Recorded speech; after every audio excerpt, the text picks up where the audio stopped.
أعوذ بالله من الشيطان الرجيم. بسم الله الرحمن الرحيم. وهو الذي خلق السماوات والأرض بالحق ويوم يقول كن فيكون قوله الحق وله الملك يوم ينفخ في الصور عالم الغيب والشهادة وهو الحكيم الخبير. الحمد لله والصلاة والسلام على رسول الله من والاه أما بعد. کل جو آیات تلاوت کی گئی تھی ان میں بتایا گیا تھا کہ ان لوگوں کی عبادت نہیں کی جا سکتی جو اپنے پیروکاروں کی اور اپنے ماننے والوں کی کسی طرح سے مدد نہیں کر سکتے، نہ ان کو فائدہ پہنچا سکتے ہیں نہ نقصان پہنچا سکتے ہیں، بلکہ اللہ ہی کی ذات ہے جو ہر چیز پر قادر ہے. ہدایت بھی اسی طرح سے ہے، اسی کی طرف سے ہے. اب جو آیت تلاوت کی گئی ہے اس آیت میں اللہ تعالیٰ نے اپنی قدرت اور یکتائی کے کچھ نمونے یا صفات بیان کی ہیں. اس سے معلوم ہوتا ہے کہ اللہ کے علاوہ جب کسی کے اندر یہ صفات نہیں ہیں تو اس کے علاوہ اور کوئی عبادت کے بھی لائق نہیں ہے. چنانچہ ارشاد ہے وَهُوَ الَّذِي، وہ وہی ہے، خَلَقَ السَّمَاوَاتِ وَالْأَرْضَ بِالْحَقِّ، جس نے آسمانوں اور زمین کو بامقصد پیدا کیا. یعنی اللہ تعالیٰ نے اپنی جو پہلی صفت یہ بتائی کہ وہ آسمانوں اور زمین کو پیدا کرنے والا. دنیا میں ہمیں جو اللہ کی مخلوقات نظر آتی ہیں ان میں سب سے بڑی جو مخلوقات ہے وہ آسمان اور زمین ہمیں نظر آتی ہے، اور کوئی مخلوق ہمیں پوری طرح سے نظر نہیں آتی. تو جو اللہ آسمانوں اور زمینوں کو پیدا کرنے پر قادر ہے، بلکہ ان کو پیدا کر چکا ہے، تو اس سے بڑھ کر عبادت کے مستحق اور کون ہو سکتا ہے؟ اس سے زیادہ عبادت کا مستحق اور کون ہو سکتا ہے؟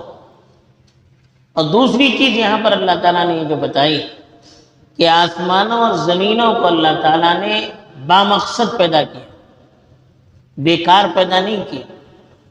دوسری جگہ اللہ نے اشارہ کیا کہ وَمَا خَلَقْنَا السَّمَاوَاتِ وَالْأَرْضَ وَمَا بَيْنَهُمَا بَاطِلًا، ہم نے آسمانوں اور زمینوں کو بیکار نہیں پیدا کیا. وَمَا خَلَقْنَا السَّمَاوَاتِ وَالْأَرْضَ وَمَا بَيْنَهُمَا لَاعِبِينَ، ہم نے آسمانوں اور زمینوں کو تماشے کے لیے پیدا نہیں کیا، کوئی کھیل تماشا نہیں ہے کہ ایسے ہی پیدا کیا، بلکہ اس کے پیچھے ایک بڑا مقصد ہے. مَا خَلَقْنَاهُمَا إِلَّا بِالْحَقِّ، پورے مقصد کے تحت، ایک سچائی کے تحت ہم نے اس کو پیدا کیا. مقصد یہی ہے کہ اس کائنات پر غور کر کے اللہ کی وحدانیت کو پہچانے، اللہ کی طاقت اور قدرت کو پہچانے اور اس کے رب ہونے پر یقین کریں، اور اس کائنات میں اللہ تعالیٰ نے جو چیزیں ہمیں عطا کی ہیں ان سے فائدہ اٹھا کر ہم اللہ کا شکر ادا کریں. ایسا نہیں کہ آپ اس دنیا میں رہیں کوئی پوچھنے والا نہیں ہے، بلکہ اللہ تعالیٰ نے جب ایک مقصد کے لیے دنیا پیدا کی ہے تو اس دنیا کا اللہ کے یہاں حساب بھی دینا پڑے گا. جو اس دنیا میں آئے گا، یہاں رہے گا اور یہاں کی چیزوں سے فائدہ اٹھائے گا، اس کو اللہ کے پاس حساب بھی دینا پڑے گا. ایسے ہی کوئی اندھیر نگری چوپٹ رات نہیں ہے کہ جو آئے کھائے پیے چلا جائے، کوئی حساب کتاب نہیں ہے، تو پھر دنیا کا کوئی فائدہ ہی نہیں رہتا. تو اس لیے کہا کہ ایک مقصد کے تحت اللہ نے پیدا کیا ہے. اور پھر اللہ نے کہا وہ مقصد کیا ہے کہ آخرت میں اللہ تعالیٰ اس دنیا میں بھی جتنے بھی لوگ اس دنیا میں جتنے لوگ آئے اور آنے والے ہیں، بسے اور بسنے والے ہیں، ان سب کو اللہ کے پاس جمع ہونا ہے اور اللہ کے سامنے حساب دینا. وہ حساب کا دن جب آئے گا تو پوری دنیا کا نظام بدل دیا جائے گا۔ تو یہ نظام میں تبدیلی اللہ کے لیے کوئی بڑی بات نہیں ہے۔ دنیا والوں کے لیے کوئی بھی کام کرنا ہو تو بڑی تیاری کی ضرورت پڑتی ہے۔ کوئی بلڈنگ بنانی ہو، توڑنی ہو، تو اس کے لیے بڑی تیاری کرنی ہوتی ہے، بڑا پلان کرنا ہوتا ہے پہلے سے۔ لیکن اللہ کے لیے کوئی مشکل نہیں ہے۔ وَيَوْمَ يَقُولُ كُنْ فَيَكُونُ، اس دن وہ کہے گا ہو جا تو ہو جائے گی چیز۔ اللہ کے لیے اس کی بھی ضرورت نہیں ہے، تو ہم کو سمجھانے کے لیے کہا کہ اللہ تعالیٰ جب کسی چیز سے کہتے ہیں کہ ہو جا تو وہ چیز ہو جاتی ہے، اس کے لیے کوئی لمبی چوڑی تیاری کی ضرورت نہیں ہے۔ پھر اللہ تعالیٰ نے اپنی تیسری چیز جو بتائی کہ قولہ الحق، اللہ کی بات ہی سچی، اور کسی کی بات سچی نہیں۔ اللہ نے جو کہا وہ برحق ہے، وہ ہو کر رہے۔ قیامت کے قائم ہونے کے بارے میں اللہ نے جو کہا کہ قیامت آنے والی ہے، وہ آ کر رہے گی۔ پورا دنیا کا نظام بدلے گا تو بدل کے رہے گا۔ جو بھی اللہ نے کہا ہے اس کی بات سچی ہے، اور وہ اسی طرح سے ہو کر رہے گی جس طرح سے اللہ نے کہا ہے۔ وَلَهُ الْمُلْكُ يَوْمَ يُنفَخُ فِي الصُّورِ، جس دن سور پھونکا جائے گا اس دن حکومت اسی کی ہوگی۔ یوں تو اللہ ہی کی حکومت ہے ہمیشہ، آج بھی اللہ کی حکومت، کل بھی تھی اور آئندہ بھی ہوگی۔ لیکن دنیا میں دیکھیے حکومت کا دعویٰ کرنے والے بہت سارے ہوتے ہیں، بہت سے بادشاہ بھی ہوتے ہیں، بہت سے حکمراں بھی ہوتے ہیں جو اپنے آپ کو حاکم کہتے ہیں، بادشاہ کہتے ہیں، مالک کہتے ہیں۔ لیکن قیامت کا دن وہ ہوگا جس میں کسی کے اندر ہمت نہیں ہوگی کہ وہ اپنی ملکیت کا دعویٰ کرے، اپنے حاکم ہونے کا، بادشاہ ہونے کا دعویٰ کرے، کسی کے اندر جرت نہیں ہوگی۔ وہاں اللہ کے دشمنوں کے سامنے بھی یہ بات واضح ہو جائے گی کہ اللہ کے علاوہ اور کوئی حکمران نہیں ہے اور کوئی مالک نہیں ہے۔ اسی لیے کہا کہ جس دن سور پھونکا جائے گا، یعنی جب قیامت آ جائے گا، تب حکومت صرف اور صرف اللہ کی ہوگی۔ وہاں کوئی دعوے دار بھی نہیں ہوگا۔ دنیا میں دعوے دار تو ہے، وہاں دعوے دار بھی نہیں ہوگا۔ سور کا مطلب حدیث میں اللہ کے رسول صلی اللہ علیہ وسلم نے فرمایا ہے کہ وہ ایک سینگ کی شکل میں ہوتی ہے۔ حضرت اسرافیل اس کو اپنے منہ میں لیے ہوئے اور اللہ کی طرف کان لگائے ہوئے کہ کب حکم آ جائے اور کب سور پھونکا جائے۔ اس لیے اللہ کے رسول صلی اللہ علیہ وسلم نے ایک مرتبہ ارشاد فرمایا کہ میں کیسے عیش اور راحت کی زندگی گزار سکتا ہوں، میں کیسے غفلت میں رہ سکتا ہوں، جبکہ اسرافیل سور کو اپنے منہ میں لیے ہوئے اور ایسے کان لگا کر اللہ کے آرڈر کا انتظار کرنا ہے، اب حکم آ جائے، اب سور پھونکا جائے اور دنیا برباد ہو جائے۔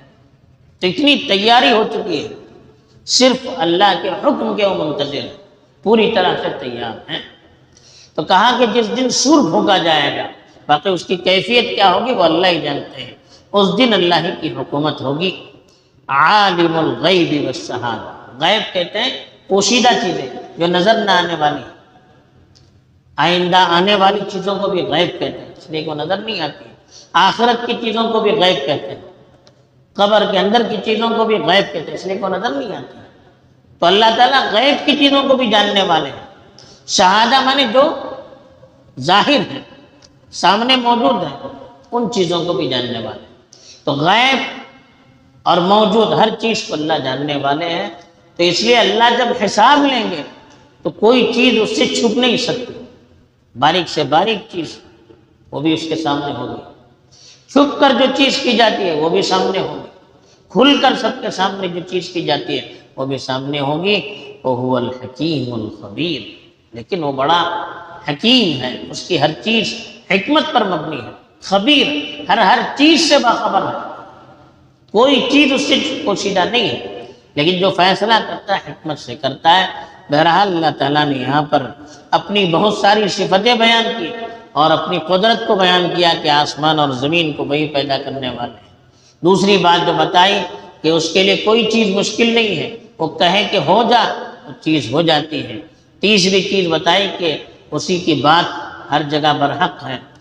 اور چوتھی جو چیز بتائی کہ اللہ نے زمین اور آسمان کو بیکار نہیں پیدا کیا، ایک مقصد کے تحت پیدا کیا ہے۔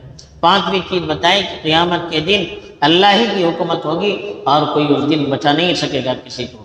چھٹی چیز بتائی کہ وہ ہر چیز سے واقف ہے، کوئی چیز اس سے چھپی ہوئی نہیں ہے، اس لیے حساب لینا اس کے لیے آسان ہے۔ اور آخر میں بتایا کہ وہ سرتاپا حکمت ہے، سب کچھ جاننے کے باوجود چیزوں کو چھپاتا ہے اور لوگوں کو موقع دیتا ہے، اور بتایا کہ وہ باخبر ہے، ایسا نہیں کہ کوئی چیز اس سے چھپی ہوئی نہیں ہے، چھپی ہوئی ہے، ایسا کچھ بھی نہیں ہے۔